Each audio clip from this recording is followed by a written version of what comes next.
I pledge allegiance to the flag of the United States of America and to the republic for which it stands, one nation, under God, indivisible, with liberty and justice for all. Secretary Torres, would you please take roll call? All board members are present with the exception of Member Petrucia. So much, Member Torres. Colleagues, moving on to the approval of tonight's agenda. Unless there are objections, the agenda will be approved as printed.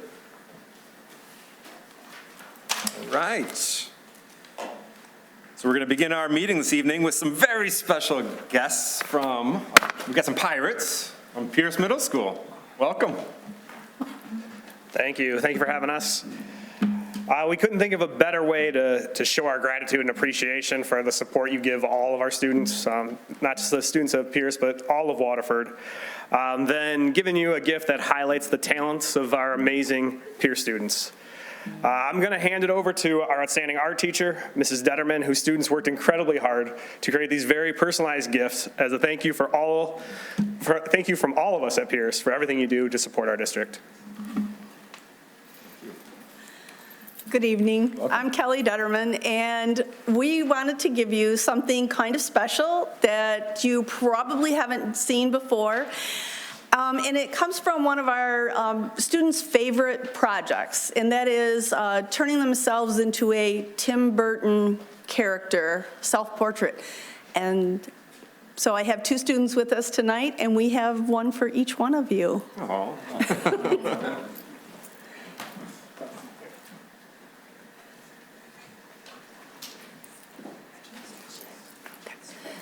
So we have Ava Wagner, who's an 8th grader, and Emily Pruse, who is a 7th grader. Both talented individuals. A couple of the students couldn't be here, but these two could. Thank you guys so much. Thank you. I'm going to sneak around and hug my own kid. That's really cool. Those are amazing. Really neat. So cool. Thank you. Oh. I'm afraid you might say, oh, it's perfect resemblance. Let me see. Yeah, Looking in a mirror. it's like. Oh, here we. That's very cool. Can we get a picture of everyone standing? Yeah. Students and the art teacher? No. Yeah. Can we do that? All right. I don't like pictures. Too We bad. have to do pictures. I'm standing behind somebody.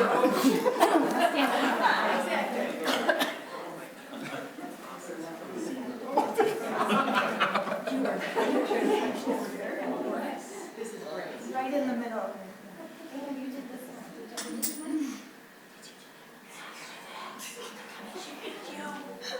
Stand in front of me. You two stand down in the front. No, not that far down.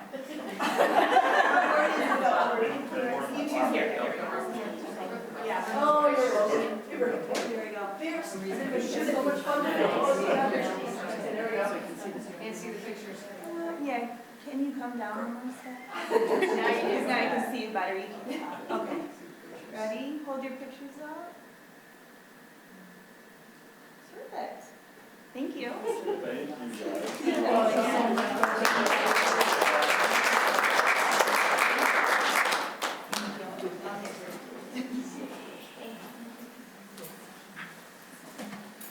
And don't take off just yet. Because I know. Can you see? Yes, Member Wagner. So first of all, that was a really good surprise to my husband and my daughter for not telling me that they were coming to the meeting tonight. But I also want to thank Ms. Detterman because she is, and I'm going to cry, an amazing, amazing art teacher. And she has found a way to really bring out the talents of our children. And I know how much my daughter has enjoyed being in her classes the last 3 years. I think you had Ava all 3 years. And she's also an amazing teacher with our STEM program in the summer. She's part of our Camp WSD team. So I just want to thank you as a parent and as a board member for being such an inspiration to our children. Thank you. Yes, thank you. These are amazing. I can't wait to get home and show my wife and kids. This is so cool. And if I ever miss a board meeting, I'm just going to send it so we can. Yeah, I just want to say thank you as well. This is really a cool gift. Tim Burton, that's like the night before Christmas stuff? Okay, right. So that's awesome. I think my family's going to get a kick out of it when I show them. Thank you. Very talented. Thank you. Member Sutherland. I just want to echo the sentiments of my fellow board members, and thank you so much, and to especially thank the two young ladies and perhaps a family member, I'm not sure, that came to be here tonight. It's always so heartwarming to see the kids and to know that what we have came from you. So thank you to the staff that made it possible, and to these wonderful young students and to their families for being here tonight. Thank you so much. Yeah, member. Yeah, just again, the artistic skill is amazing, and something I have nothing of, so I truly do appreciate the artistic skill, and so thank you very much. Well, let's give them a little round of applause. Yeah.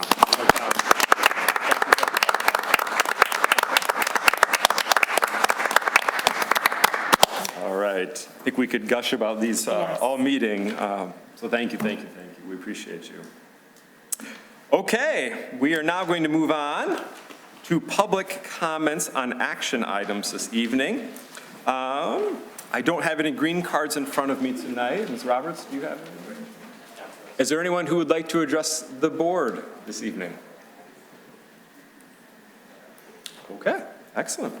Thank you, everyone. Bye. Sorry. Colleagues, moving on now to our consent agenda. Colleagues, unless there are objections, tonight's consent agenda is approved as presented. Okay, excellent. Colleagues, of information items now, we're going to welcome up, please, Mrs. Yvonne Dixon for our little conversation around CTE. Welcome. Good evening, everyone. I am proud to be before you this evening to introduce one of our staff members who goes above and beyond and making sure that our students have a wealth of opportunities available through our curriculum. I'm going to ask that Mr. Tony Miller please come up to the podium. He's going to share with you a little bit of detail about all of the wonderful offerings that we make available for our students here in Waterford Schools. Here or there? Where we Okay, I need the mouse. Yeah. Welcome, Mr. Miller. I can go wherever you want. You go where you want. If it's easier to come up here, you can. It doesn't matter. I'll stay here.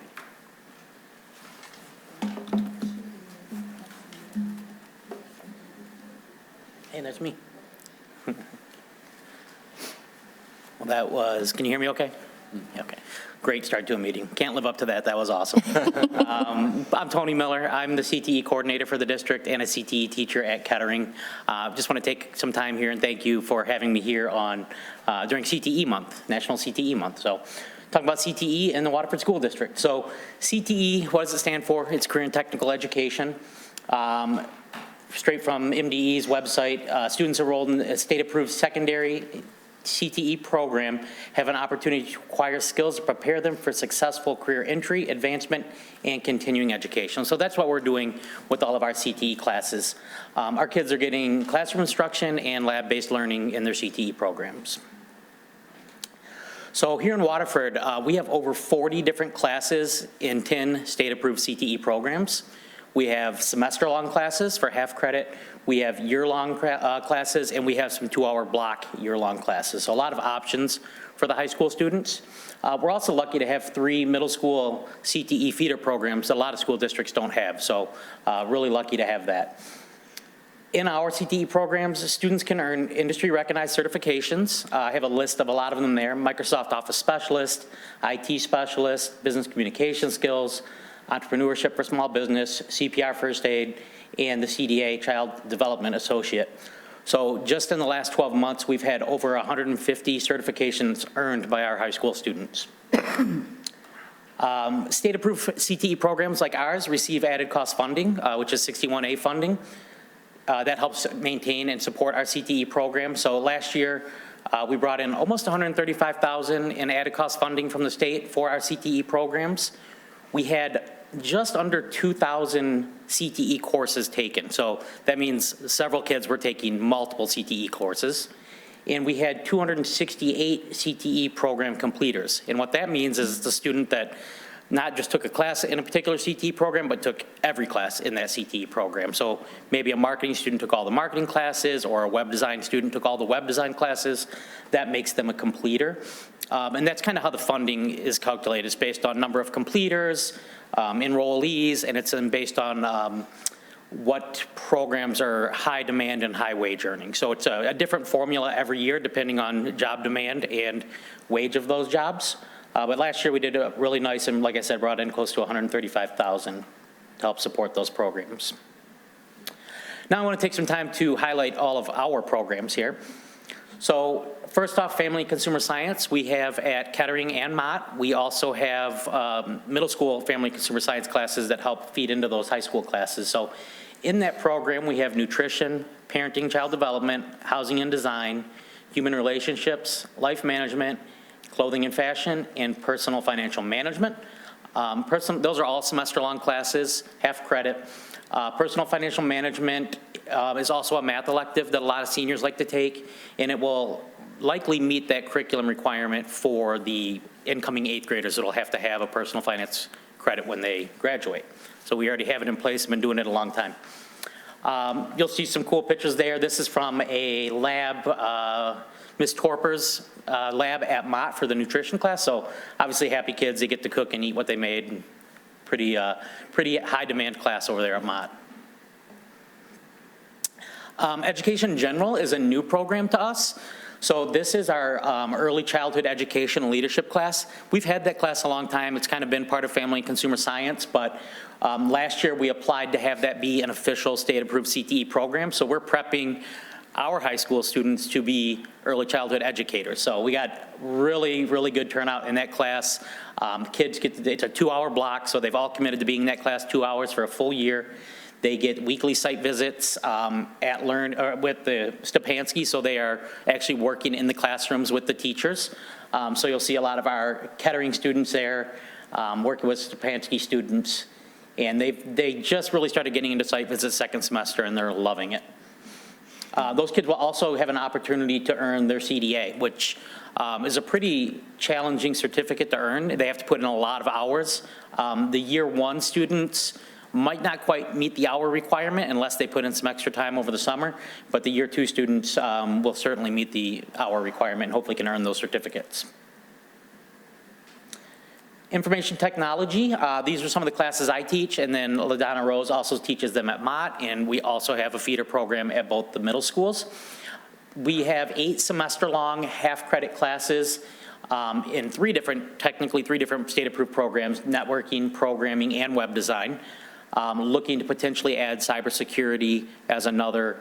It's a high demand, high wage earning, really popular program, so might look into doing that. We also have 2 full year AP Computer Science classes, AP CS Principles and AP Computer Science A, which is Java programming. Many of the classes in the IT field meet the 4th year math graduation requirement, and students earn their several different certificates from Certiport for the information technology specialist. So we've had kids earn their web design certifications this year, had a couple kids earn Java, JavaScript, Python.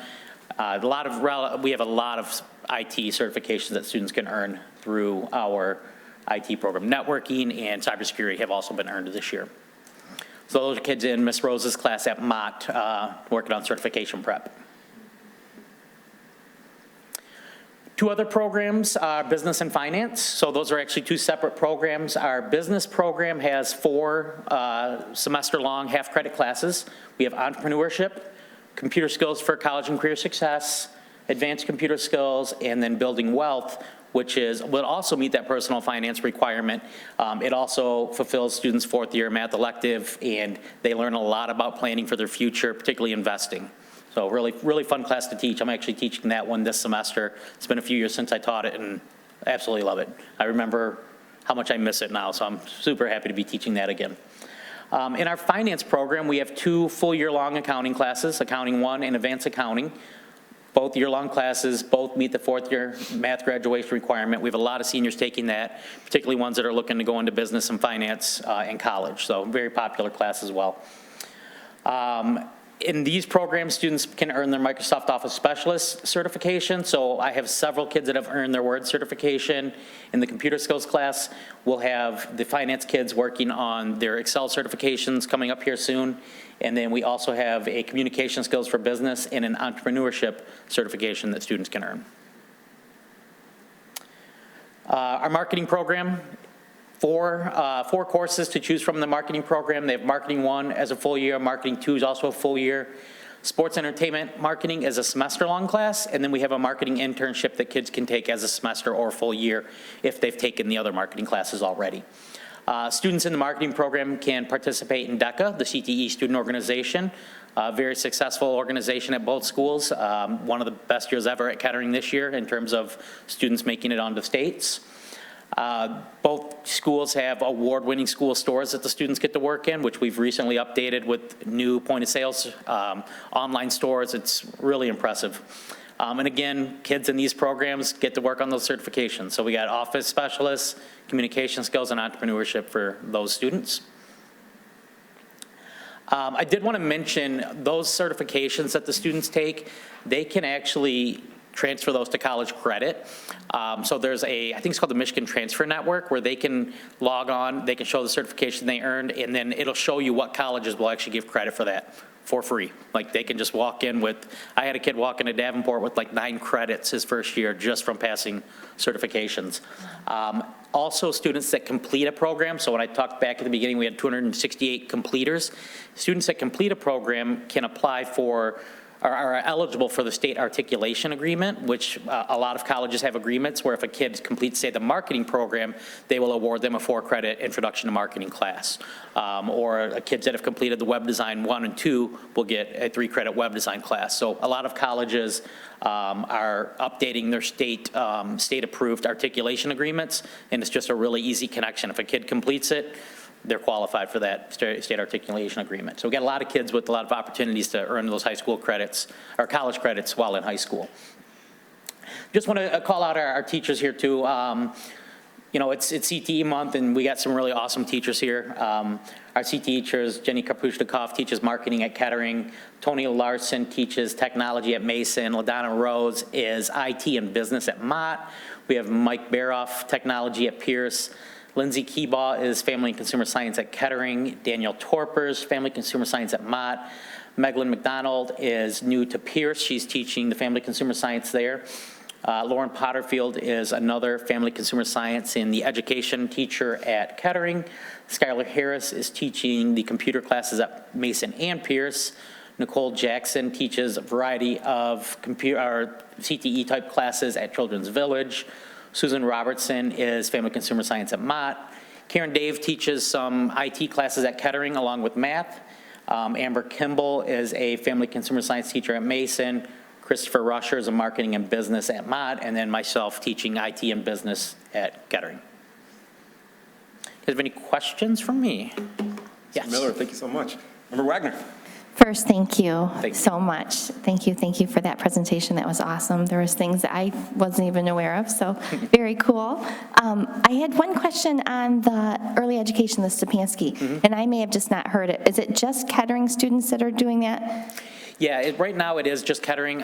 So we used to run it as a Family Consumer Science class, and technically it could run at either school. We never had a lot of good numbers at Mott, but once we applied for it to be part of the education in general, it's currently only a state-approved program at Kettering. So if we had the number, it's a bit of a process to apply for a CTE state-approved program. We kind of have to show that we're going to have numbers to run the class, so we could run it if people signed up to take it at Mott. We could run it non-state approved, and then we could apply and have it be part of a state-approved program. But yeah, right now it's only approved at Kettering. We applied for it 2 years ago, and this is the first year that it has been an official program at Kettering. Okay, thank you. Yep. Thank you. Other questions? Yes. Ms. Roslin. I just want to say it's great. You know what, my kids took some of those classes, you know, they were like, what's marketing? I'm like, I don't know, why don't you go take it and see what you think? So they kind of jumped around to the different classes, and it gives kids an opportunity before you get into school, and you say, oh, I want to go into marketing, and then you start taking marketing 300, and you're like, oh, I don't want to do marketing. You know what I mean? So it gave them the opportunity to kind of either go in the direction they wanted to, you know, and figure out what they wanted to do before they actually got to college. Right. Which saves us a lot of money, so it's great. That was me in 1998 at Mott. I took marketing, and that was my first CTE class, and it got me on the path that I wanted to go into business and then teaching, and here I am. I wanted to be a marketing teacher after that class at Mott. Member Torres, Member Sutherland, please. A very informative presentation. Thank you. It's really good to hear about all these things, and the web design and the computer science courses, those goes a long way in today's day and age with things being virtual, and there's more of a need for that. So I think setting the foundation for the kids and those skill sets, and then they can transfer some of them, I think, the certifications to the college level. Right, so they can get those credits when they walk in the door. I love that, the range of courses that we offer. And then, you know, I read, or I saw on the news about that, the young girl from Mott, that she just started a clothing and fashion design. She was like on one of those shows. Yeah, I saw that. Yeah, she opened up a boutique. But I read about it in the Oakland Press, and then also, you know, there was a story about it in the news, and you're interviewing her, but she came all the way from, you know, Waterford Mott High School, and now she opened a fancy boutique in New York. But we're just setting the foundation when you think about those kinds of things and the things that these kids can do. No, it's fantastic just to hear and appreciate the presentation and all the information. Thank you. Mr. Mill, I want to thank you and commend you. I think this is the first time I've seen a full presentation on CTE. I've known that it existed, but so much information in this really. I could have went on for 20 more minutes, too. I honestly, I would love it. I just want to thank you, and thank you also for highlighting all of the teachers that are involved at the middle school and high school level, because obviously without them, we can't energize our students into the CTE arena, and I think that's really fabulous. And one of the points of pride that you mentioned, we have 2 full-year AP computer science courses. Are we running 2 courses? Do we have enough interest in those, and we've got to fill? We typically don't fill a single section, but myself, when I taught it, I would run it as a split class, so I would teach AP-CSA and AP-CS principles together. Both of our teachers at both schools are doing that right now. So we get enrollment. It's the APCS class, the APCS principles is not a really challenging class. It's more of a lower level, but the APCS-A class would struggle to get more than 20 kids a semester that wanted to take it a year. So we always try to run it. We try not to ever say no. Even if 4 kids sign up, we try to find a way to make sure we can get those 4 kids. So typically in a split class. Really great, really great. Thank you so much. Yeah, thank you. Well, Mr. Miller, we appreciate you being here. Thank you so much. Thank you so much.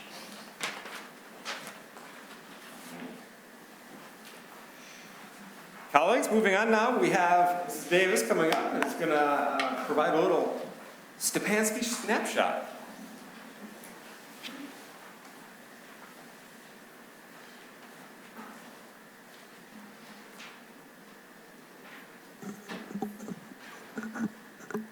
Good evening, board.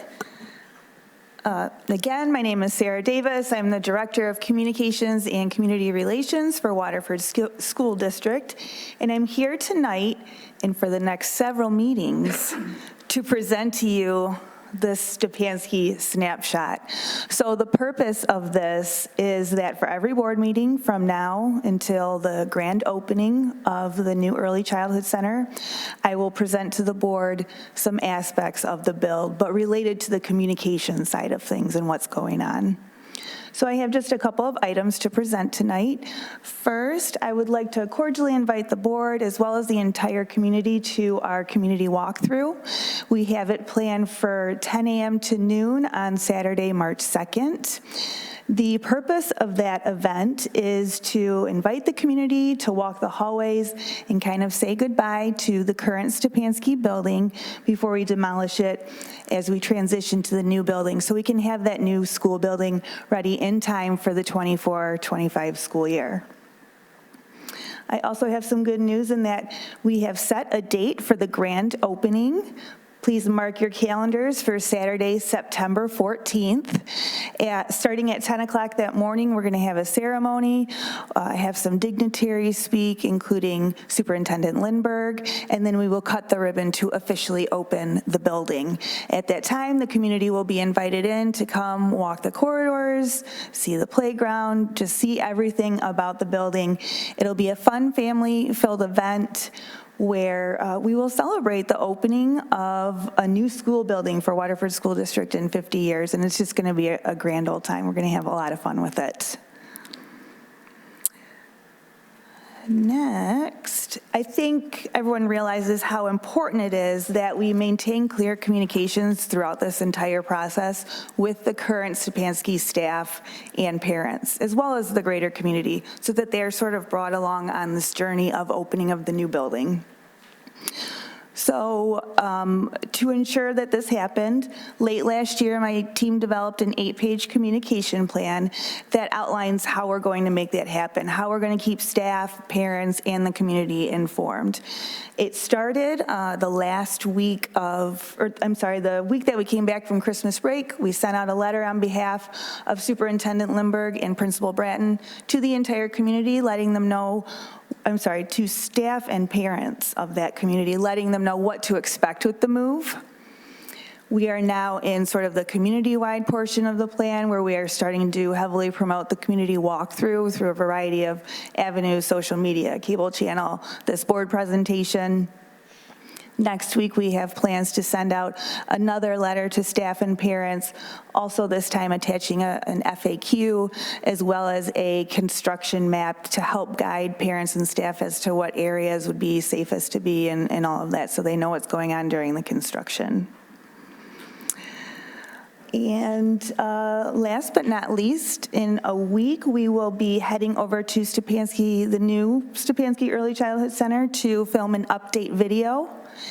And we will continue to do those throughout this process, supplement that with some social media posts whenever we feel there's an update to put out to the community. Again, bringing everyone along on this journey as we move from this current building to the new school building.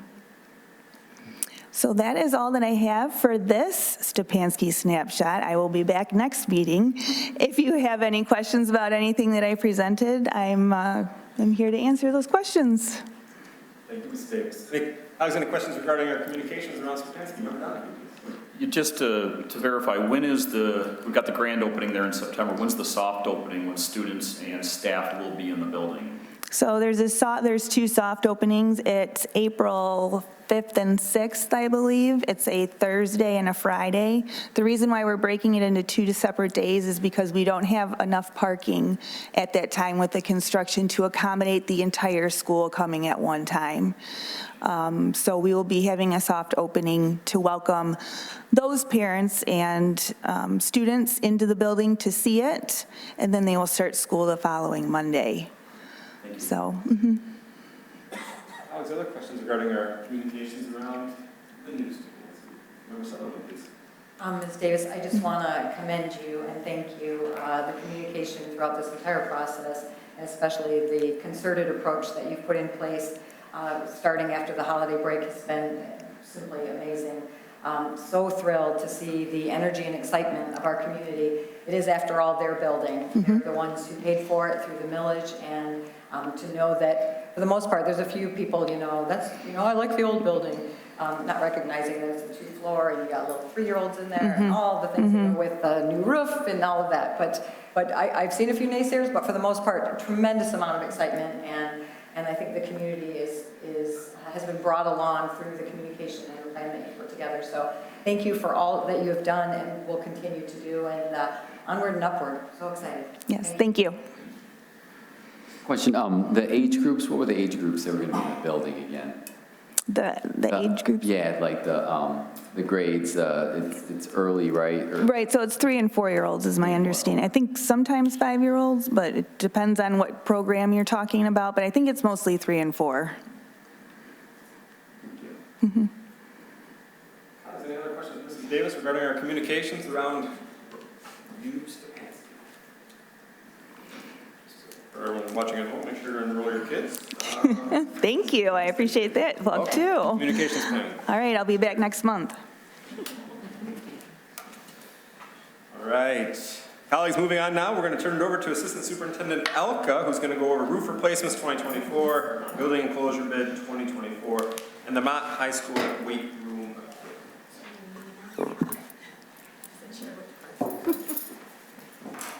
Thank you very much. We are changing the order slightly because we're working within the schedule of our assistant our athletic director, Allison Satoris, so that she can answer any questions the board might have about this project.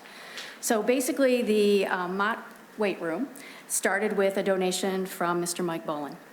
This donation allowed us to be able to expand and add to the equipment in the Mott weight room. The current weight room is too small for the number of athletes who use it, so we are moving the weight room back upstairs, increasing the amount of equipment as well as we're using some of the existing equipment in that space. This will bring Mott's weight room in line with Kettering's weight room. That was done in 17-18, and it was also done primarily with donated funds. A bid was posted for the purchase and installation of the new equipment. The bid is due the 21st of February. A recommendation will be presented to the board at the March 21st board meeting, and we'll be using the donation as well as some bond funds and some athletic funds for this purchase. Colleagues, what questions do we have about the Waterford Mott weight room? Member Sutherland. I think it wasn't too long ago, I know I've been sitting here a while, but I remember going through the building and across from the cafeteria, we had put a new weight room on at Mott, and at that time, a lot of people from Kettering came because they were really mad that they didn't have as nice of a weight room, and now it's flip-flopped. Yeah, so just after that, we had to move, kind of the history is that build out had to do with moving wrestling back to Waterford Mott because Right. wrestling was at Crary at the time. At that point in time, the weight room was upstairs at Waterford Mott, but then with the new build out, it was decided, this was right when I got in here, so that was decided to move wrestling up to like a more multi-purpose area, which would have been back upstairs, move all the weight equipment downstairs and put it in that built-out area. Shortly thereafter is when Kettering got their donated funds in order to put new, kind of more top-line equipment in their new space, in their weight room. And it did increase, they kind of opened up like a wall, so it's kind of an L shape at Kettering, but they opened up a wall to make it more like of an open area for their weight room, and then they do have like one separate room with some equipment in it as well. So now moving Mott's back up would be more equitable in size, and there's going to be some additional space up there for, you know, instead of using like hallways and things like that, where the weight equipment is not going to cover that, you know, the dance team can still use and some agility training. And things of that nature. So the current weight room, that when we moved everything down and put it into the built-out area, where will the wrestling? They'll go in that built-out area. It's a decent-sized room for a wrestling program. It's just, once you put all like the weight, you know, wrestling program has like the mats and maybe a couple bikes to the side, but once you put weight equipment into a space and then you have the bodies in there, we're finding that we have a lot of spill out into, you know, the areas because you do have upwards over 50, 70 kids in a space at one time, and it doesn't always work.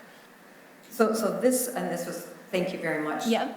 So this information item is relative to equipment only. I mean, I know we're moving it up to have more room for the equipment, but it's equipment only, correct? We are actually asking them to actually install the equipment as well, because some of the equipment has to be put together. So the bid is asking them to have the purchase, install that equipment up there, and to move the equipment we wish to keep upstairs to the second floor and incorporate it within the design.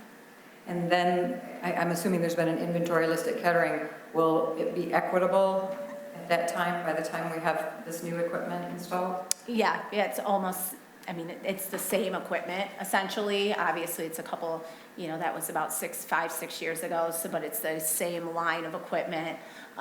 We're hoping to have the same, actually, bumper plates that are in the Kettering weight room, but only with the Mott logo. Obviously, Kettering has their logo, so apples to apples. Good, nice. Yeah, Nice. yep. And then relative to the financing, I recognize that it's 3 sources, the bond dollars, athletic funds, which is the general fund, and then the donation First of all, the donation was incredibly generous, and I believe it was earmarked specifically for this. So we want to thank that donor for the very generous donation.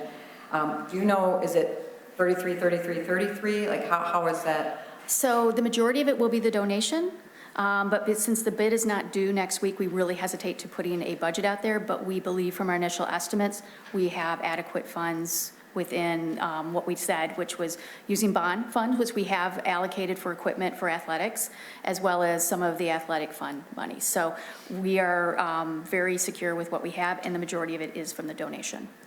And why would we not use all bond funds if it's equipment? Why would we use some of the general fund dollars? We have a certain amount of bond funds allocated for athletics, and there will be some additional needs in the next year or two. And we don't want to put it all towards the one project, I guess you could say, when we know in about a year or so there's going to be additional equipment needs that we're going to need for other aspects of athletics. Okay. So I just, as you know, I like to be really protective of the general fund and Correct. Whenever, but I understand the rationale. I just want to make sure that we understand what that Yes. looks like when it comes to us for action. Yes. Mrs. Orias and I have had several conversations about where we are purchasing some of our things like mats from, so that we're making the best use of our bond dollars and keeping the general fund from not having to spend as much money. But we've had these conversations back and forth as the best place to buy some of these things. Thank you so much. Oh, I know one more question, so sorry. What are we looking at for a timeline for installation? Is that part of the bid process as well? That is part of the bid process. We have added, when we did the calculation based on when we'd get the board approval and then have the ordering, we believe that we're probably looking at May or June, just depending. It could be a little bit earlier, but right now we're planning May and June. We believe it can be done during a school day, so that she would just have the practices set up so that we could have them in and get it done. And I think we were figuring a day, maybe two. Thank you so much. Colleagues, other comments and questions? Again, for those following along at home, on our packet posted online, there's some really impressive renderings and pictures of some of the equipment in the proposal here, so we should check it out. Any other comments and questions? Again, and thanks to Mr. Mike Boland for that, that really generous donation. This got some pretty cool ideas here, so. Mrs. Sartorius, thank you so much. Thank you very much. Thank you. Okay. Superintendent Elka. Okay, thank you very much. So we will go back to the next item that's on the list, which is the roofing bid. I am asking Carla Ramirez, who is our project manager from Bart Mallet, to join me, as well as Sid Tippett, who is our director of maintenance and capital projects, and Kyle Devereaux, who is from SME, who is our civil engineer.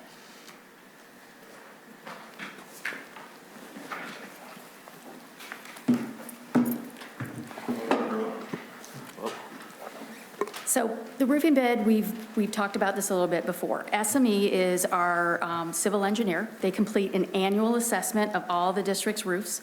Based on this assessment, the SME and the district get together and determine which roof sections need to be replaced in that particular year. As a reminder, many of our buildings have roofs with multiple sections. Each section is assessed individually.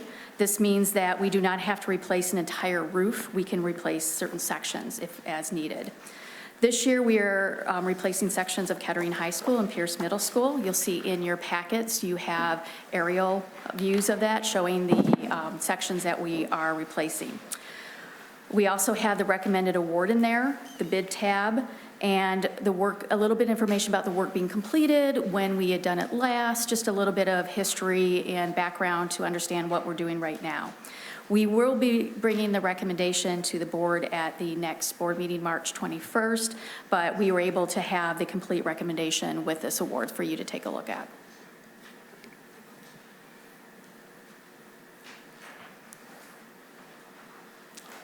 Member Sutherland, please. Thank you so much. I know we have a really long list of roofs that need to be repaired, and I know it was specifically enumerated in our bond to ensure that that was one of the areas that we knew we had some work to do in our district to keep those roofs. Are we going at a slow pace? It feels like we haven't done much in terms of roof repairs relative to the list. but I'm assuming that means that you, as our civil engineer, feel comfortable with where we're at on the roofs and that we don't have any that are of higher, for example, that we shouldn't be adding more to the slate for the summertime is what I guess I'm most concerned about, making sure that we have, when the kids are not in the building, for roof repairs and those kinds of things. Are we in good shape on that list? And that's why we're not seeing more coming to us? Yeah, I think we've been sticking to the I think it was a 10-year plan, or I can't, it's been a while since we did the assessment, but I think for the most part, we've been sticking to that pretty well, I would say. So we kind of had a priority schedule, and we've kind of been sticking to that. So. And, and on top of the actual schedule that we have, obviously, we have new leaks that come up. We have to adjust that at all times. And that's part of what, when the next package that we'll talk about, the enclosure, right? We're finding out that I'm learning very quickly, right, that it's not just roofs. So we actually, and part of this bid here, Kyle and I discussed, it was actually going to be bigger. We had some more roofs at these buildings that we wanted to address. That's what I thought. And we did, but what we found out is that we're going to need to address some of these issues on the enclosure part of it first, right? And due to construction with what we have going on with Barton Mallow and all that. So, we hit this part with the enclosure, right, in these certain areas, and we're already ready to do it next year too. So it's now like a two-headed beast. And what is the time frame for these two roofs? It's this summer. Kettering and Pierce, it will be during the summer? Yes, this summer, and our goal is to have it done by August 16th. Thank you. Comments, questions, we got colleagues? Sorry, are we out for bid on these roofs now? The recommendation is actually in your packet. Yep. We went out, had it come in, we're able to do our due diligence and make a recommendation. So in this case, we were able to have the numbers that are in your packet. Oh, I was wondering, as we have very specific numbers as part of the information item. Yes. So, okay. Thank you so much. Other comments or questions from your colleagues?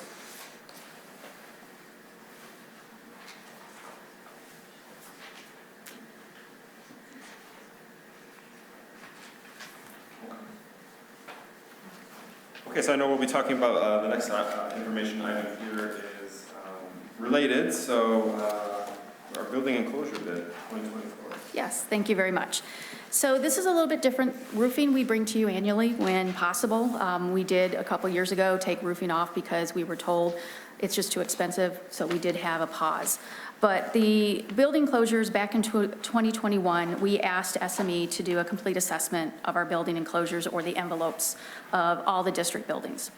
The enclosure is basically the external portion of the buildings, and that includes roof, walls, openings, and sealants. So we're looking at windows, we're looking at all the sealants that go around all of those openings.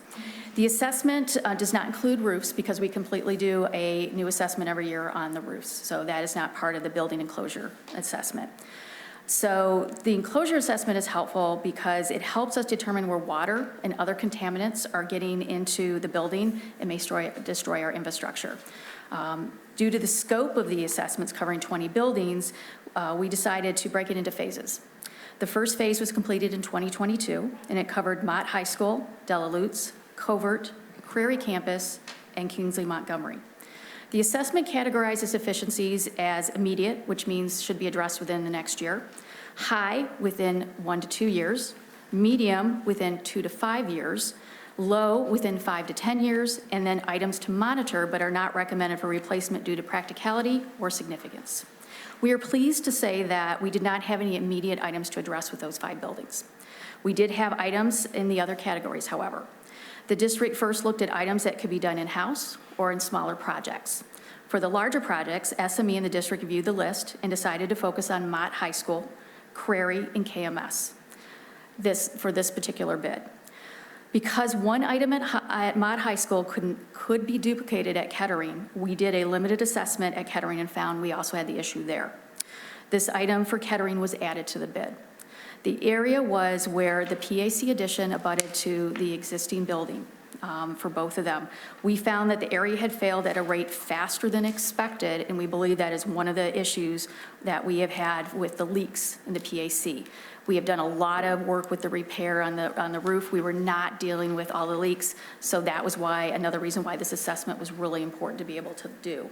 And so we were, I guess, not surprised that we had the same exact issue with both of the high schools, but we will do a complete assessment at Kettering later, but this particular item will be addressed in this bid as well. So that particular issue. So we are finishing our due diligence on the bid, and we will make a recommendation at the March 21st board meeting and have the amounts for that as well. I believe that I did not include the tally sheet because we were still going through the due diligence, but we expect hopefully in the next week to have a recommendation, and I can send it on to the board at that time with the tally sheet, and so you can see the numbers. So just to summarize, we have the full roof replacement at Kettering and Mott to take place, full Kettering and Pierce, right? It's not a full, they are partial. So the roof replacement are part of the roof. Certain sections that we have found that need replacement now and cannot last another year.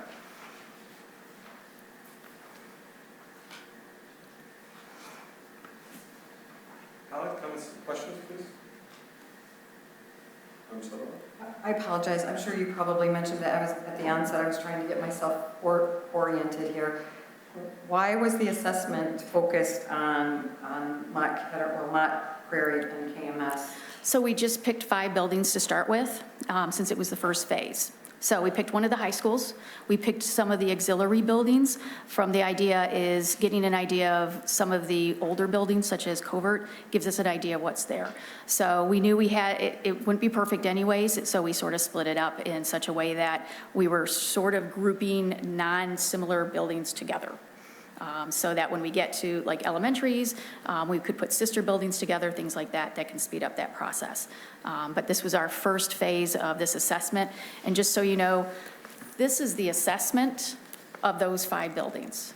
It is very detailed. It goes in great depth. It talks about all the deficiencies. It talks about whether those deficiencies are the high, low, or medium. It even comes up with a estimate of what those deficiencies would cost to repair. So it's a very great document for us to work off of. And that's what we've been doing, is working off of what do we need to bid out, what can we do now, what do we just put off because it's one of the low issues.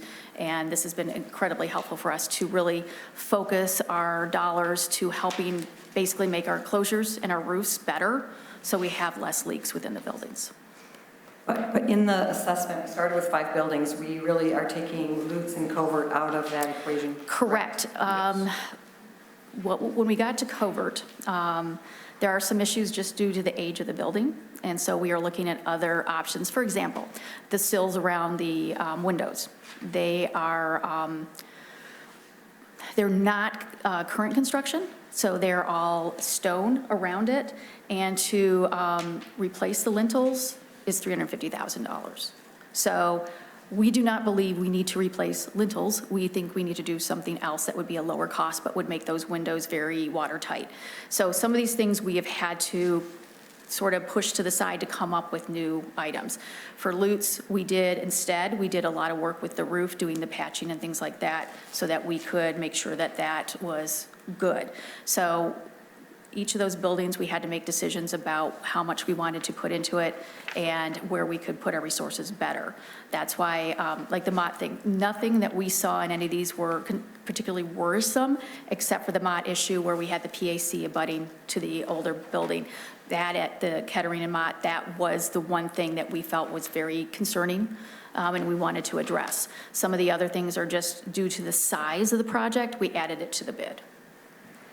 I think where I was going with the 5 buildings down to 3 was, is there any economies of scales or being able to leverage suppliers and time this summer that we would want to add in maybe the middle, maybe Mason and Pierce to have the, do both secondary and middle school and then, focus on elementary and two other phases. I don't know if just... I understand what you're saying, but we'd want to do the assessment first. And because this was our first assessment and our first round, we did take a little bit more longer with the actual analysis of everything. I expect when we do the second phase, we'll be a lot faster on the whole thing, like you said, looking at the economy scales and things like that. This time, it's really an opportunity for us to see how this rolls out and how easy this is, how good the vendors are, how many vendors we have. A lot of this work is very, I don't want to say unique, but it is things that we don't normally do. I mean, normally we'll build a whole wall instead of fixing all the mortar in the wall. So there's a few different things that we haven't done in the past. So we're sort of slow walking this. I think that's kind of where I'm at is, we have never done this before. Yes. Like, I've never had it come before the board to do anything other than roofs. We've not done enclosure projects before. In the assessment, I mean, is this something other districts do? Is this is it all necessary, or are we maybe doing more than we need to do? I don't know. It makes me nervous when we have these very big price tags associated to a lot of projects.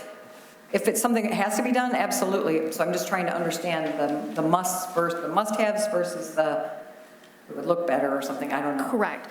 And so that's where we really parsed out a lot of the projects. And even from our perspective is some of these things that they said that maybe we should do, we're deciding not to do. We don't think we're getting a value out of the money we would put into it. So we are really looking at those things that will help with water migration and with containing any kind of, say, birds getting into at Prairie. You know, some of those things that we're going to do that's really going to try to keep that envelope stiff. But that doesn't mean that there's everything that we need to do. So yes, this is another thing is the assessment's great, but it assessed everything. That's what I'm wondering. Yes. And if we only did it for 5 schools and we're going to be doing the work in 3 schools, and we've got all of the elementary and the middle schools still to go through, I don't want to set a precedence that we're going to, you know, everything that's brought up to us makes sense. You know, we have to have some check and balance in that. Correct. Because they have, forgive me, but everything to gain on us signing off, and we want to be sure that what we're doing is a value add for our community. Right. The idea with the enclosure is that by making the envelope tighter, it saves us money on roofing. It saves us money on replacing interior with drywall, with wiring and all those kind of things. So that's what we're looking at, is trying to make sure that it's something that actually makes the building more stable from that perspective. We're not looking at it from a beauty point of view. We're really looking at what needs to be done to keep water out of the building and keep the building. So what we're looking at is trying to reduce our operating costs in the future. And other districts go through this analysis? And I have done something like this at Huron Valley. We had a wall that was next to our pools that was literally falling apart, and we found that there was water migration through it. So that was my first hint that there is things that can affect the envelope that we would not even think about. So that when we came and we talked about this, we're like, great, let's do it. Let's see what comes up. If we're finding just the normal stuff that we would just do on our own, that's great. We know we've done our job. But like I said, it did solve one of the mysteries with the leaks in the PAC that we've been working very diligently to figure out, and we just have not been able to trace them. Once we saw this assessment and saw where it was and the extent of the failure from that area, that answered a lot of our questions. So like I said, we are doing exactly like you said, is if it's something that helps us in a big way, we're doing it. If it's just a small thing, we're not even worrying about it. Thank you. Member Torres, please. Was Covert the building where we had some flooding or some leaking issues with some of the laptops? Yes, yes. Does that have something to do with this? Or? Yes, yes. So we knew we had some issues with that. It just happened that was the windows that we're facing. Now, all of the windows in there have the lintels, so it's not unique to that room that was there. That room just happened to be the one that got the brunt from the direction of the storm, so it worked through.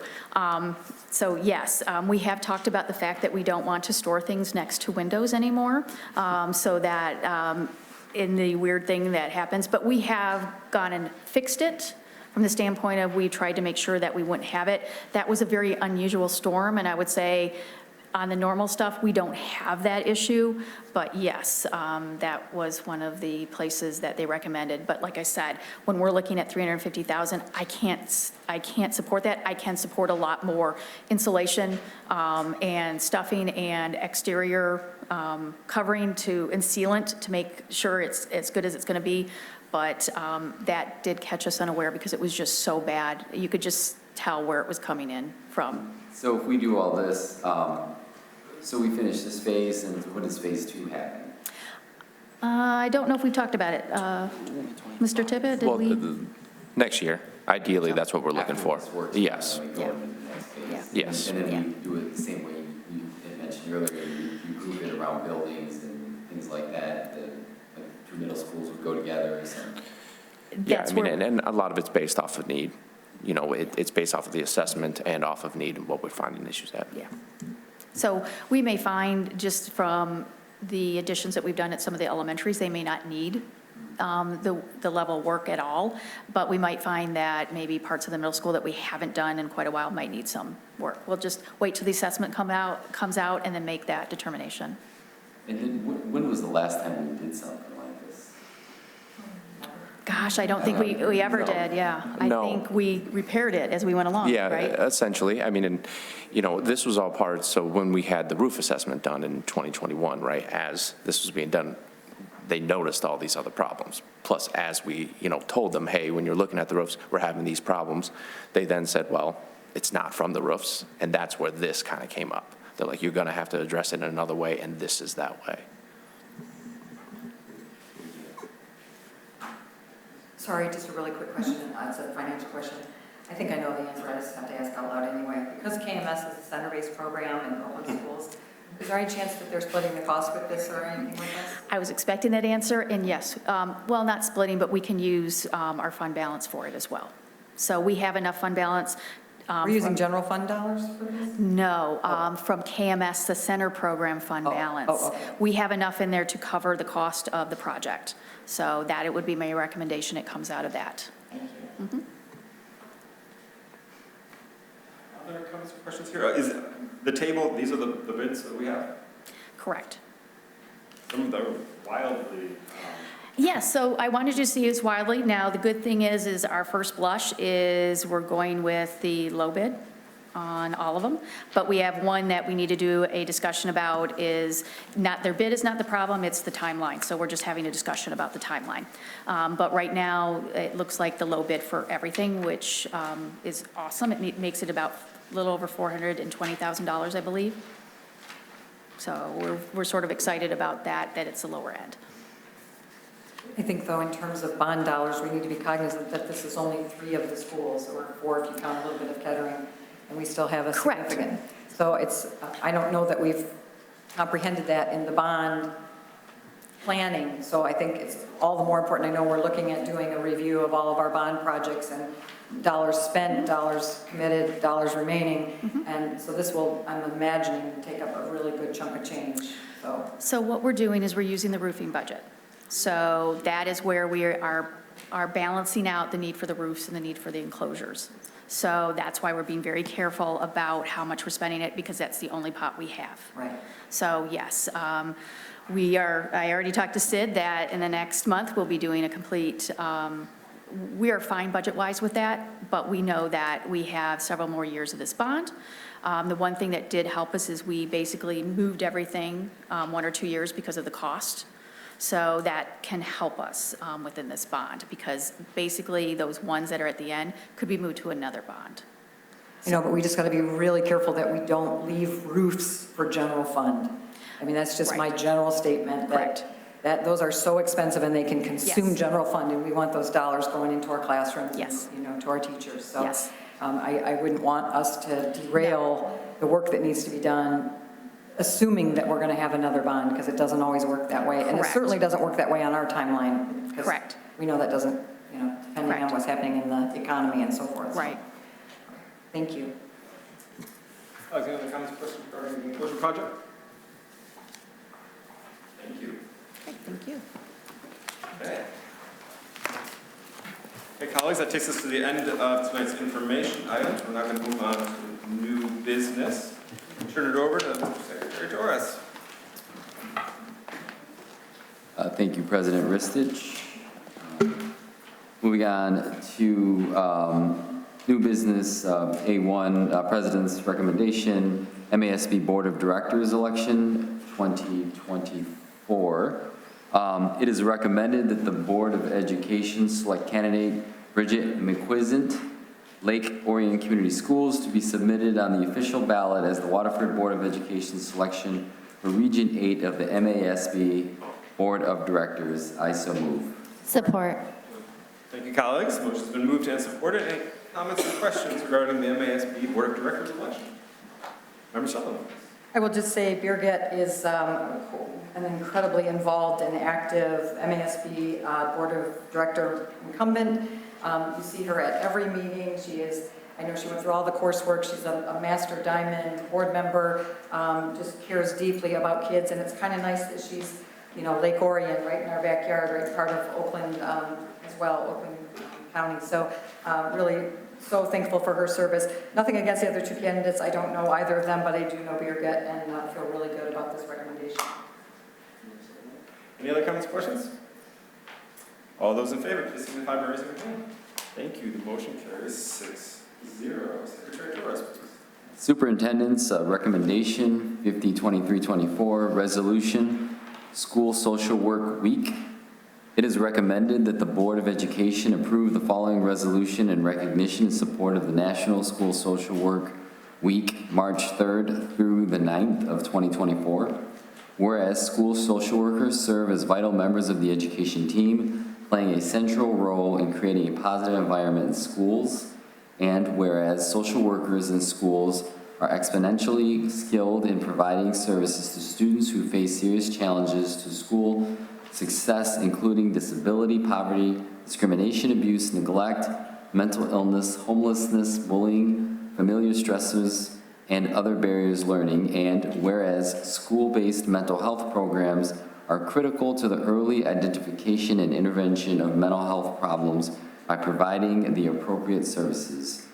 And whereas school social workers who are licensed mental health professionals provide the necessary assessments, interventions, counseling, family outreach, community referrals, and also maintain knowledge of school culture and climate, which are all necessary for responsible school safety planning. And whereas research indicates that school-based mental health programs led by school social workers improve educational outcomes by decreasing absences, dropout rates, and discipline referrals, while also improving academic achievement. And whereas social workers in schools play a pivotal role in creating partnerships between the home, the school, and community to assure academic success. And whereas the celebration of School Social Work Week on March 3rd through the 9th, 2024 highlights the important role school social workers play in the lives of students in Waterford. Now therefore it be resolved that the members of the Waterford Board of Education recognize March 3rd through the 9th of 2024 as School Social Work Week, and be it further resolved that we honor, recognize contributions of school social workers to the successes of students, and be it further resolved that we encourage the people of Waterford to observe School Social Work Week to promote awareness about the vital role of school social workers, both in schools and communities as a whole, in helping students prepare for their futures as productive citizens. I so move. Support. Thank you, colleagues. The motion has been moved and supported. Any comments or questions here? Member Wagner. I just want to thank all of our school social workers. It, especially in the last few years, has been a difficult role, and our kids are definitely in need of that and their support. And we have some phenomenal social workers in our district, so this is a great way to honor them and be thankful for the service that they provide our students. Just want to support those statements as well. I think post-pandemic, a lot of kids struggled not having those interactions with just people in general and with their peer groups.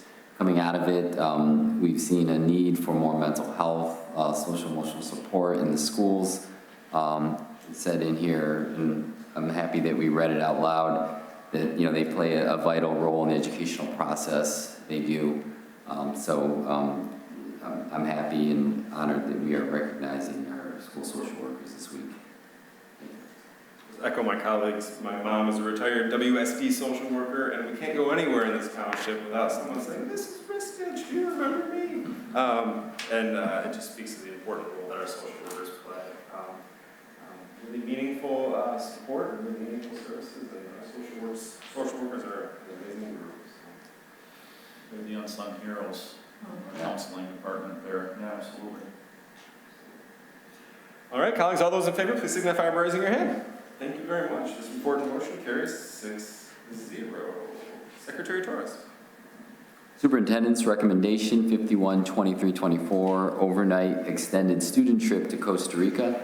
It is recommended that the Board of Education approve Mott High School's request for foreign travel to Costa Rica June 13th through the 24th of 2025.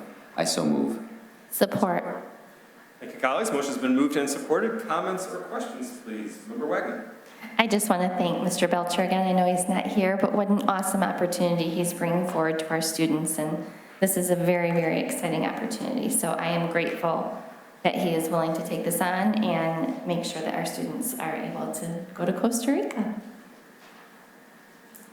other comments or questions, colleagues? All right, all those in favor, please signify by raising your hand. Thank you. The motion carries 6-0. Secretary Torres. Superintendent's recommendation 52-2324, reinstatement of student G2324. In keeping with Michigan law, a committee consisting of school board members, a school administrator, teacher, and parent of a pupil in the district reviewed a petition for the reinstatement of student G2324, who was previously expelled by the Waterford School District. After reviewing all facts and information in the matter and considering applicable state law, it is recommended that the Board of Education reinstate student G23-24 with conditions. I so move. Support.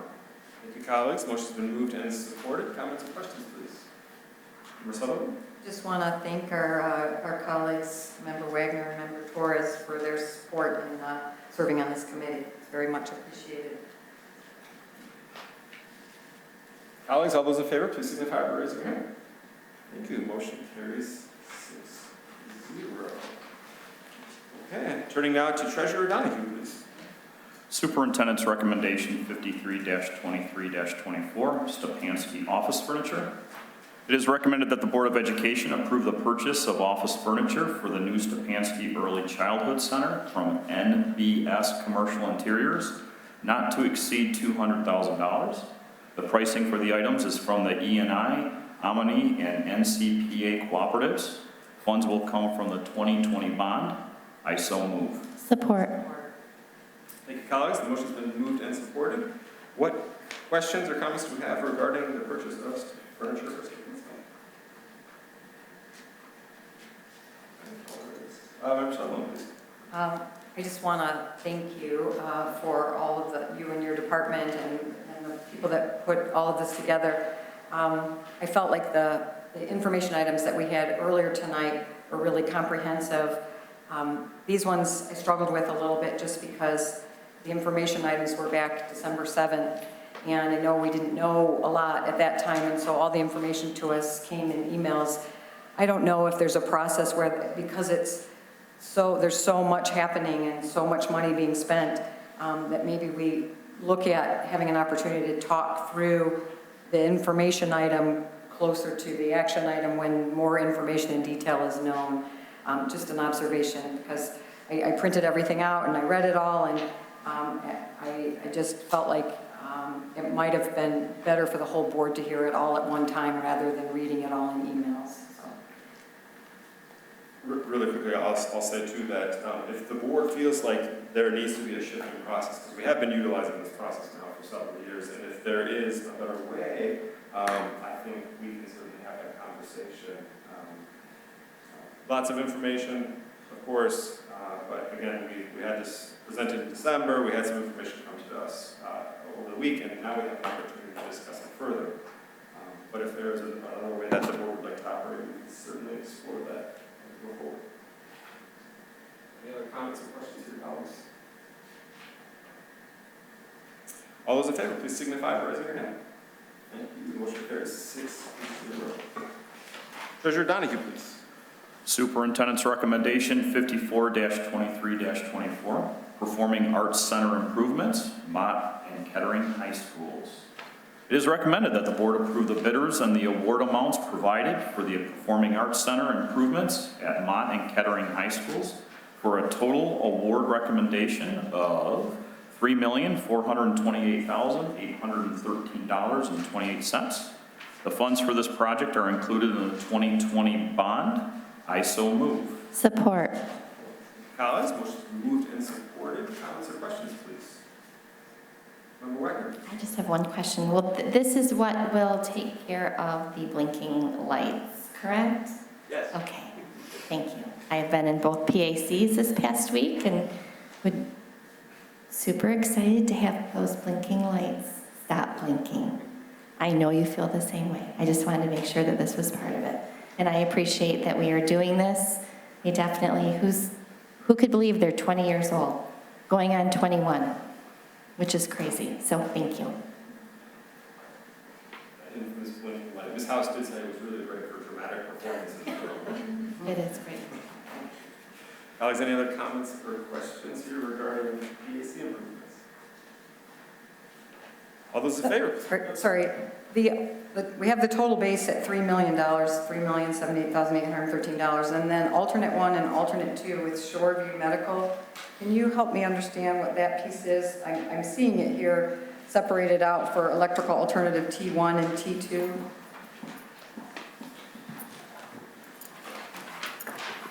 So I'm having Mr. Pratt join us to explain really what the alternate is for each of the schools. Yes, hello. When we decided to work on this project, we had a theater consultant fly out from Chicago and walk the facilities with me so we could get a good grasp of what issues there were, what needed to be replaced, what could be fixed, what options we had.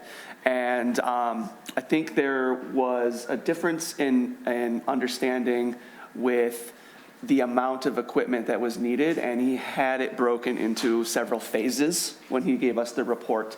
And the project, the bid went out and was written without the other phases being included, and we had decided that we did in fact need all of that equipment at the same time. So the alternates were written in to include the additional equipment that we deemed necessary. Without having those alternates, we would have to transport equipment back and forth between the two high schools at the risk of breaking or damaging several thousands of dollars worth of equipment every time it moved. And then that additionally would cause us to not have equipment at one school while it was all over at another school. And we wouldn't be able to have consecutive events at the same time. So alternate one, T1 Kettering, alternate two, what type of equipment?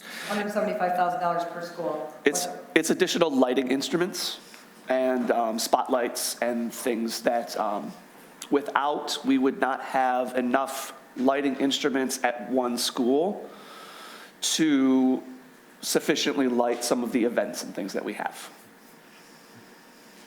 And probably not for you, maybe, sorry. What is the timeline for all of this work to be done, the flooring and painting? And I know we have dance groups and all that kind of thing. So Jason has been part of this process. We've worked with him to find the best time to do it. So basically, it'll start in the fall and finish in the spring. We're starting at one school so that we still have the other school available for the events that we need to have. And then we'll flip and basically have the one building open while the other's been done. So we are expecting to do this for the 24-25 school year. And are we repainting everything? When you say everything. I mean, I haven't noticed an issue with the paint, and I know there's, just wondering with that. It needs definitely the corridor, the corridors that go into the main entrance, the hallway along that, that's all going to be repainted. Like when you go through the double doors on both sides? Yeah, exactly. It's just $3.5 million, $3.428 million, it's a huge, huge price tag, and I'm assuming that everybody's gone through it with a fine-tooth Yes. comb, and I read the information, it comes with a very, very big price tag. And I know this is a lot to digest. Is the enclosure project going to be done before we start this? Because the Yes. project is something Yes. out of Mhm. league. So the enclosure will be this summer, and then the work will start in the fall. And that is part of the process, too. Once we found out through the assessment what the issue was, we knew we wanted to get that done before, because we have ruined several acoustic tiles because of the leaks. They are being replaced. We certainly do not want to replace the tiles with new tiles and then have them damaged. We have tried to fix some of these that have been water damaged. We were not able to do that. Are any of the improvements and modifications we're making here going to make some of the, and I'm not this part, you are, make some of those maybe more day-to-day sort of upkeep easier, like changing that flashing light? Yes, so currently with the lighting technology we have, it's several decades old technology, and it's been installed in our facilities for 20 years, which has surpassed its lifespan by probably double.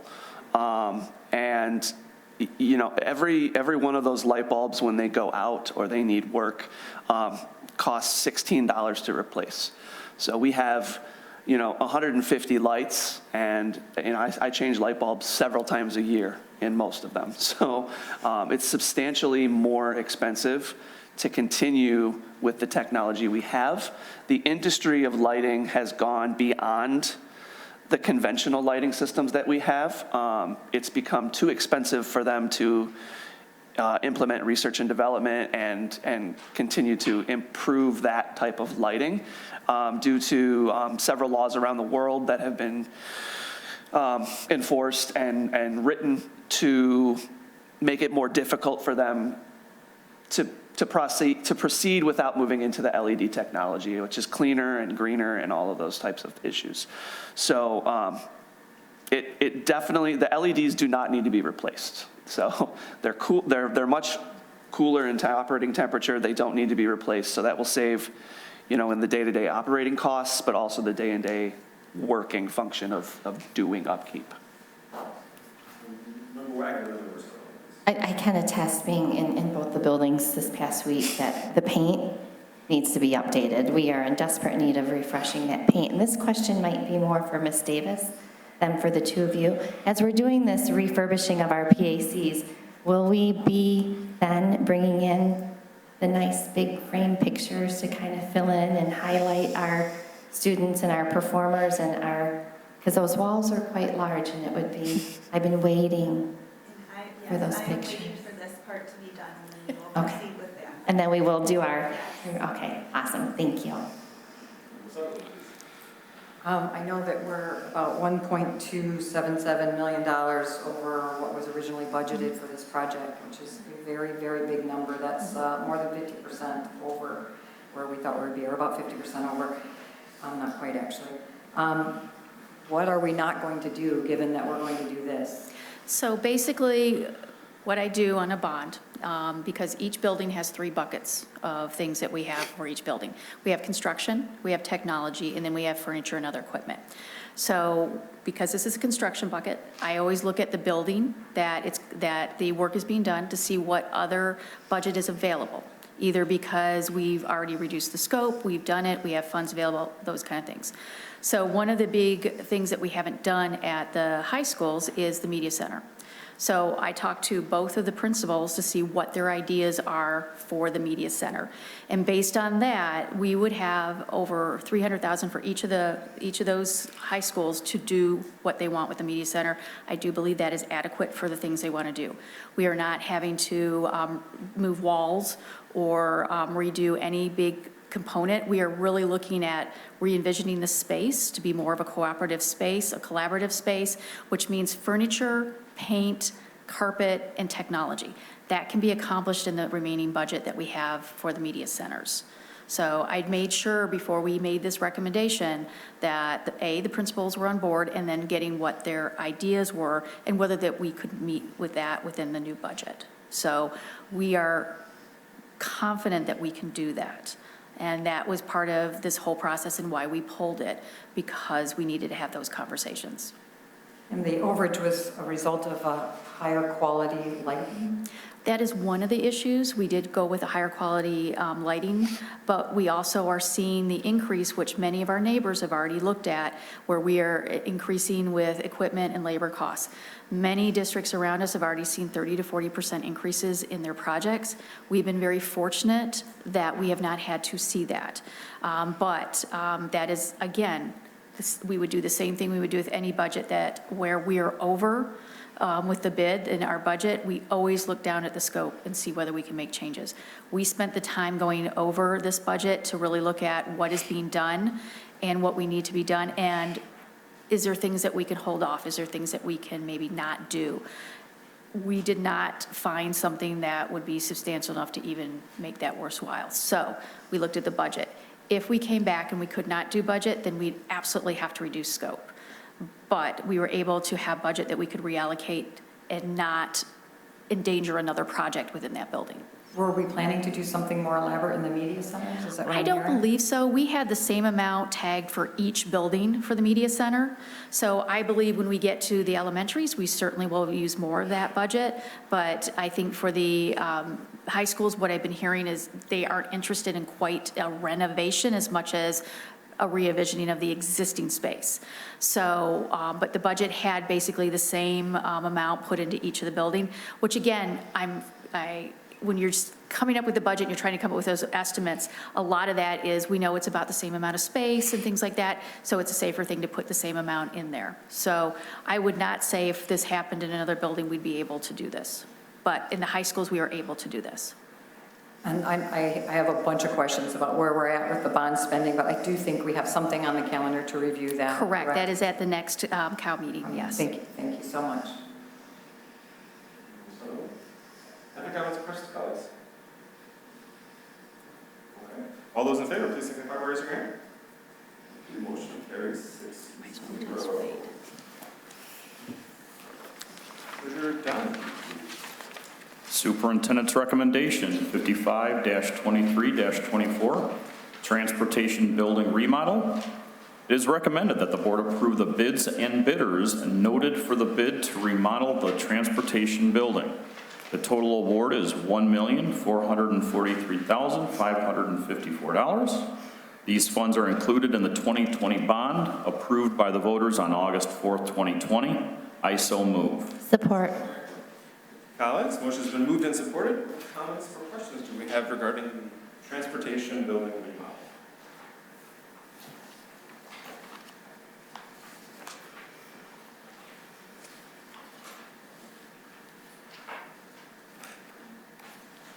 I want to give everybody else a chance to ask their questions. I know I asked a lot of questions. When will, and when will this start? This will start this summer, correct? It will actually start in the fall. Oh, okay. But will it be completed before the winter months? That's the plan, yes. Okay. We're expecting about 2 months to do we have to do it in phases, because there's, first we have to do the storage unit, and then move everything in the building into the storage unit, and then we're gonna do half of the building, then move, build the offices, move the staff in the office, and then we're gonna build like the lounge and the break room. Okay. So it would be in phases. Okay. Will our buses, will that interrupt the sort of the TLC that our buses need during the fall? Daryl, no, yeah. Daryl is Yes. confident that we can work. Yes. The work in there is not as extensive as it is in the section with the offices. So yes, we'd be able to keep working on the buses in the winter and have the bus wash.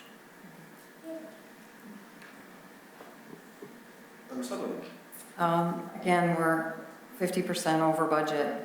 It's not a little number. Our estimate was less than 900,000. Our budget was 932,000 to be safe, and we're at 1.443 million. I recognize you pulled some from Lutz and Leggett to compensate for that $511,000 shortfall, but that's money that could have been allocated somewhere else as well. It's always robbing Peter to pay Paul, no matter how you look at a budget, and I'm just asking why 50%? So again, we're seeing the same thing with these bids that our neighbors have been dealing with. A lot of this bid for the building has a lot to do with safety issues. from oil containment to steel columns and things like that. So we, again, dug into the scope to see if we really needed to do anything, such as like the storage building, the external storage building. But we know that we need extra space for storage. So we thought through the options that we could have for that. Nothing makes sense in a long run. We would be spending as much in the long run on some of these things as we are now. So that is part of what we were looking at when we're looking at the bid being over. How much does it make sense to do some of these things? And some of these things just desperately need to be done. Some of them are for the safety of the building, some of them are for the safety of our staff, but we, again, realize that this is very difficult, but this is part of the operations of the district, and we want to make sure that we have a safe environment for our workers and a safe environment to fix our buses, and this is part of the whole process. What was, I mean, 50% is higher than the rate of inflation, it's higher than anything would tell us. Even labor rates are not 50%. What is, can you help me understand why it's 50% higher? Is there a breakdown? Well, I can say, I mean, just to echo what Sandy said, 30 to 40%, we are just now starting to, you know, our bids, and they are starting to reflect that increase. And just to let everybody know, it's going to increase even more. We just got notices that drywall and insulation is going up 20% in March, so these prices are going to continue to increase the way it's looking. When it comes to the estimate, we did include, you know, some things like the storage container, the storage unit. It is, you know, it's very large. It's a nice and needed storage unit, but it does need a concrete foundation. So there's some things that probably weren't in the estimate that are, you know, that are in the bid. So we have to put a concrete foundation. We also have to do some underground plumbing for the trench drains on the exterior and the interior. And we also have to infill. There's a lot of concrete in this work, infilling the trench drains and then replacing all the grates for the current trench drains. So there's some work that is probably not in the estimate that was added. When was the estimate done? Estimate, that was done with the bond. It was done a while back, so that is part of the problem too, is not being able to keep up with some of the costs of the unit items that we're seeing. So yes, we are just as frustrated. And for the trench drain, there is one thing when we went through inspection that we had to add that we hadn't planned on as well. So it's the sand interceptor. That's going to be a requirement. We had not put that into our estimate and had not planned on it, but the inspector's requiring it. Also, I noticed, and it's the smallest of the bids, unfortunately, but we're not going with the lowest bidder on the flooring. Is there a reason for that? Yes, the first bidder did not include a full scope of work. Okay, thank you. Colleagues, other comments or questions, please? I have a comment. I just want to tell you, thank you. It's almost like information overload.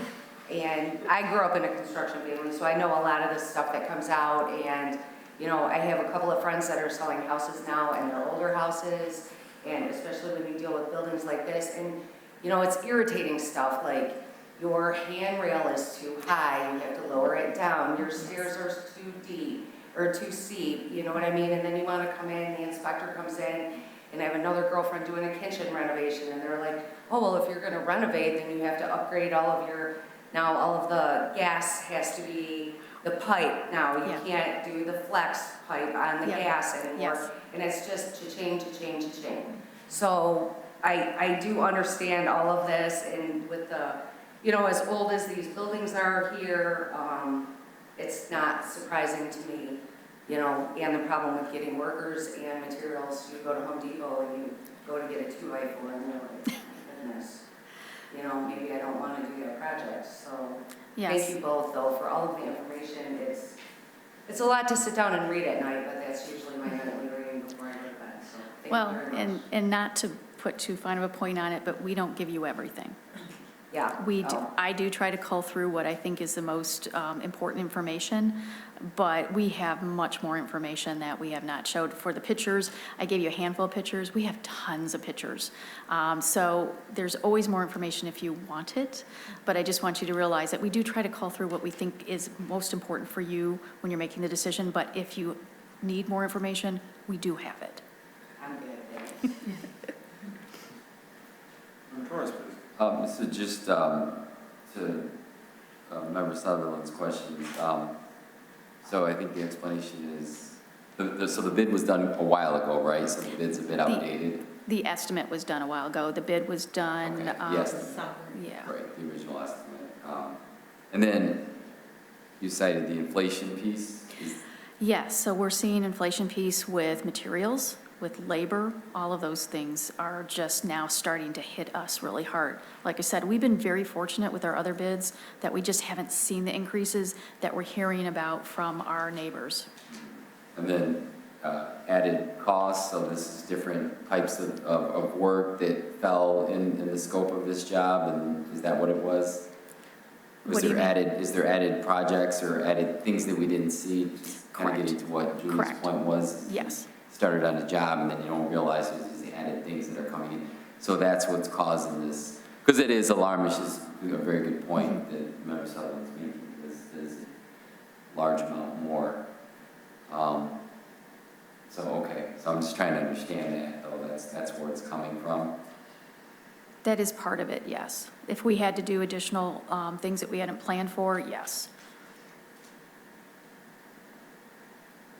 Colleagues, any other comments or questions here? Okay. All those in favor, please signify by raising your hand. Thank you. Motion carries 6-0. Okay, colleagues, that takes us to the end of new business. Thank you so much. Thank you, everyone, for the conversation. We're now going to move on to public comments on non-action items. I have one green card here. It's Robin McGregor. If you would, please.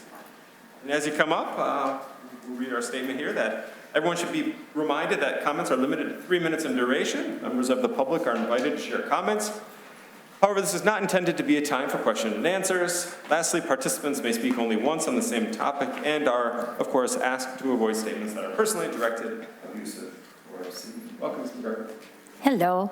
On November 13th, Sandy, Scott, and Aaron from the Senior Center went to the township workshop and announced that on August 1st, they were going to release the oversight of the Senior Center. I'm very grateful for our school district for 50 years taking care of the Senior Center, because out of the 189 different municipalities in the state, Waterford Schools was the only one that was not governed by the municipality.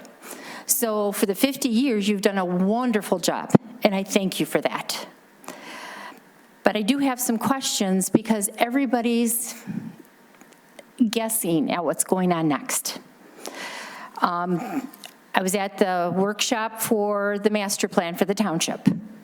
And in the master plan, it doesn't mention the Senior Center at all. In the Parks and Recs 5-year plan, it doesn't mention the Senior Center at all. I talked to Scott on Monday before the meeting, and thank you, Megan, because I called him on Friday. He called me back on Monday. I asked him a few questions about what was going on, because some of the things that Sandy was so great, I mean, when she was there, she was throwing out numbers, making sure everybody was aware of everything they needed to know for the future of this. Our Senior Center is self-sufficient. I shouldn't say the only thing. The school district administrates the financial checks, things like that, and they also pay for any maintenance on the building for Leggett. When the school moves over to Stepanski, it's going to take all the kids with it. Right now, when I went to the township board meeting, I talked about the same things I'm talking about to you. I did start a petition saying the school district is going to release the oversight on August 1st. We want to move forward. We did a phone bank, and we're doing a positive tribute to the things that the Senior Center brings to this community. I've been a part of many things in our community. One of the things that I used to be able to go into a school and be part of schools. Our culture in our society has changed. The average person can't go in and help the way they used to. So the one place we still have that makes a difference is our senior center in a positive way. So what I'm asking is what the process is going to be, where we're going next, if there are any talks about what's going on with the building, what the discussions are between the township and the school district, because the school district or the township has to say, yes, they're taking the senior center before you can vote to say, yes, we're going to either sell, give, or whatever to the township. Right now, nobody knows what the left and the right hand is doing from the community perspective. You guys may know behind the scenes. I sit through every workshop meeting at the township, and I go to every township board meeting, and I've done that since March. I can't tell you what we're doing. I've been here, we haven't talked about that. But Sandy, you were very detailed on so many things and what an asset it is to our community. Scott told me he's working on with the township to make sure that the employees may be able, let me clarify, may be able, he didn't promise anything, may be able to keep their pension through the state, that they may be able to lease or sell it for $1. Right now, nobody knows what's going on. So help us understand if there's a meeting or is there something being published, to let us know as a community, because so many seniors are so worried about that. I want one of our gems to stay the way it is, and that's why we started the petition and the tribute. I did the same thing when I was in the school district. When you have something good, you fight for it, and that's what you have done for the last 50 years. So thank you. Thank you, Mr. McGregor. All right. Is there anyone else who'd like to address the board this evening? Okay, excellent. Thank you again, Mrs. McGregor. Colleagues, Board of Education reports. Who has a report? Member Wagner, please. All right, first I want to, again, thank my beautiful daughter and the other students at Pierce for our wonderful, beautiful self-portraits. So I gushed over Miss Detterman, but I probably should have gushed over my daughter as well. So thank you to the Pierce community. Those were beautiful presents. I did send an email out to the board, but for our community, if you haven't had a chance to check in, the governor did release her budget, and there were some amazing things in there in regards to public education. We know that those are always the asks, and it has to go through the process of the Senate and the House as well before they are able to come up to a consensus. But one of the pieces that is especially exciting is moving up of universal preschool to this fall, hopefully. So I think that's a huge piece. It will greatly, greatly benefit our community and all of our surrounding communities. So very excited that it also coincides with the opening of our wonderful, beautiful early education center, if that is able to be agreed upon. So if you haven't had a chance, I would recommend checking out the governor's budget. There's a great summary on WXYZ's website. It's probably the most comprehensive summary that I found, so check it out. That's it. Thank you, Member Wagner. Who has other board reports tonight? Member Torres, please. I had an opportunity to go through all the information that we got, all the cards and things from the kids at the January board meeting. So that's always fun. I like to go through it at home, put it all out, and my little one, she goes through with me. So it's just really, thank you. And then thank you for this Tim Burton picture that we got. You talk to people who are on city councils and things like that, and they don't get that kind of thing. They don't get kids coming and presenting them with, presents and coming to sing for them during the holidays and those kinds of things. It's just a nice thing that we get, a nice perk as school board members, because it's not always an easy thing when you're an elected leader in the community. I had a chance to go to the Kettering mock game, the basketball game. It was really a good, friendly spirit of rivalry there.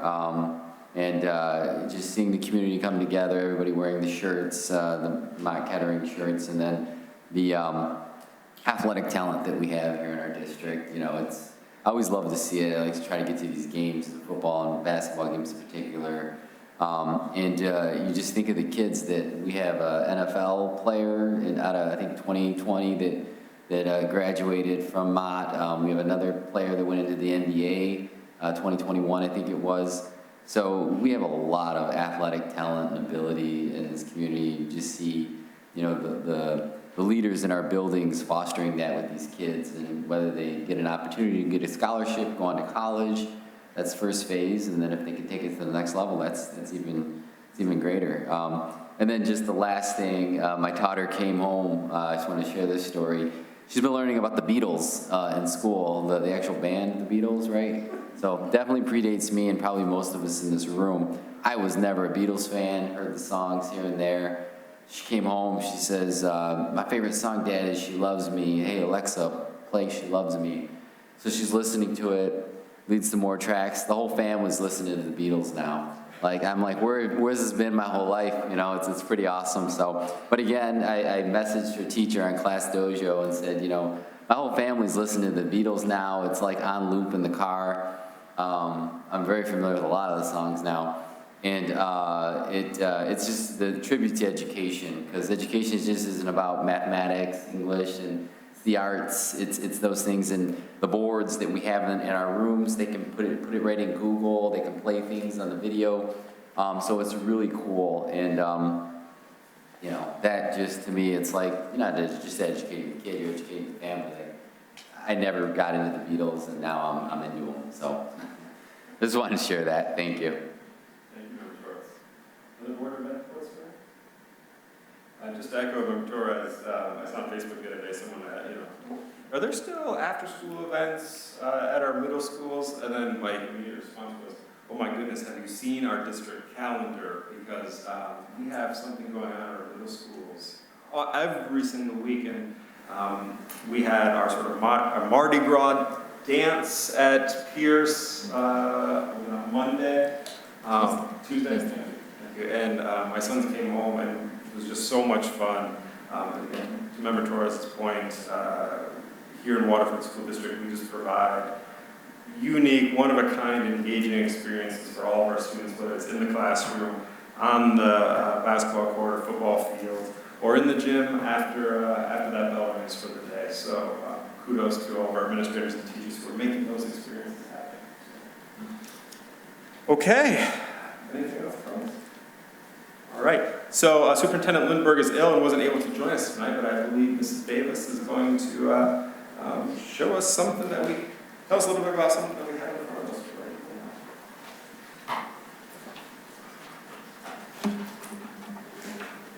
All right, so I got a video I got to pull up here, if you just give me a second.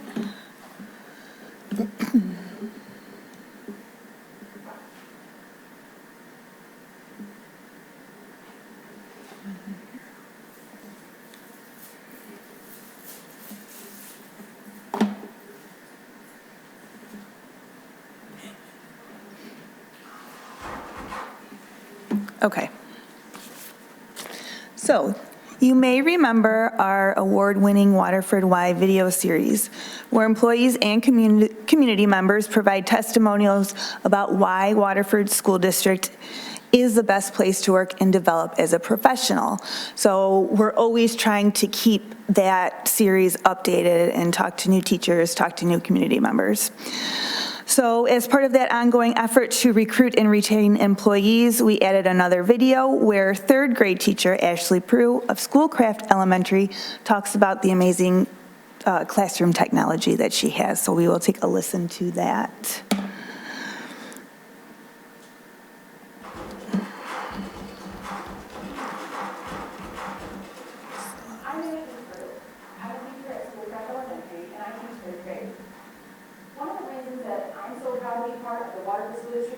Is the implementation of all of our new technology. I think we're living in a digital world, and we're preparing our students for their futures by providing them opportunities with digital literacy. Every student has access to a one-to-one device. Students can be virtually anywhere and engage in educational experiences with personalized support. Learning programs like Lexia, Amira, and Dreambox ensure that every student receives a learning experience that's tailored to their individual needs. Every classroom you walk into, you'll find a Promethean board. These interactive displays make teaching more effective by boosting student engagement, and they're really fun to use. Having this technology in the classroom allows us teachers to make data-driven choices to help our students grow. This technology in our classrooms is just one way that I think we are working towards having a dynamic, inclusive, and future-ready learning experience for all of our students while also supporting every teacher. Okay, so that's being promoted on the cable channel, social media, all the typical outlets. Secondly, I want to call your attention to this handout that you have in front of you. This is our Points of Pride handout. I believe it was something that was mentioned as part of Superintendent Lindbergh's evaluation this past summer. So we started working on it by gathering a list of points of pride from all the principals at every grade level. We then took that to the leadership team to try to cull it down to text that is consumable for the public, because if we put everything we're proud of, it would just be too much information. So we did have to pare it down a little bit. After that point, we decided to come up with a different shape for the handout instead of a typical flyer. So it would be more eye-catching and hopefully encourage more people to pick it up and, hey, what is this? You know, and take a look. You will see that the inside goes through, first we have points of pride of all district, early childhood, elementary, middle school, and high school. Whoops. So it hits all areas. And then on the back, we have a QR code to the strategic plan, our mission and vision, and yes, those are our students that are on here. These will debut at the State of the Township address this coming Wednesday. We will hand it out to the entire audience there. It's also a big part of the speech that Scott will be talking about. And then after that, we plan to hand these out pretty much everywhere. Enrollment bags, school offices, there's really no place that these can't go that they wouldn't be relevant. So take one with you and pass them out to other people. That's it. Any questions on either of those things? We should hand these out to realtors. Yeah. That I know that's a big thing when you're buying a house. You know, people sometimes look things up and they don't get, you know, correct information. But you know, things like this would be a fun little thing to give to people when they come look at a house or something like that. Because sometimes, you know, people that buy a house and they don't know nothing about the school district, particularly people who don't have kids. They don't even think about it, you know, until later. And so it's just a good point or an extra perk that might get them to want to invest in the community, because eventually they will have kids and then they're going to ask questions. Yeah, absolutely. Don't tell anyone, but I know Megan sets them out here in the Township Hall in a couple strategic places already, so she's already getting them out there. But yeah, I think realtors would be another great spot too. Thank you. Any comments or questions? I just love the videos. Thank you so much. I think that is such an amazing way to get not only our story as a district, but a great way to highlight our staff and to get people to encourage them. And they've always been very fun. So thank you so much for doing such a good job and capturing who we are. Yep, thank you. Excellent. This is wonderful. Thank you so much, Yep. Mrs. Davis. We appreciate you. Colleagues, seeing no further business, tonight's meeting is adjourned. Thank you so much.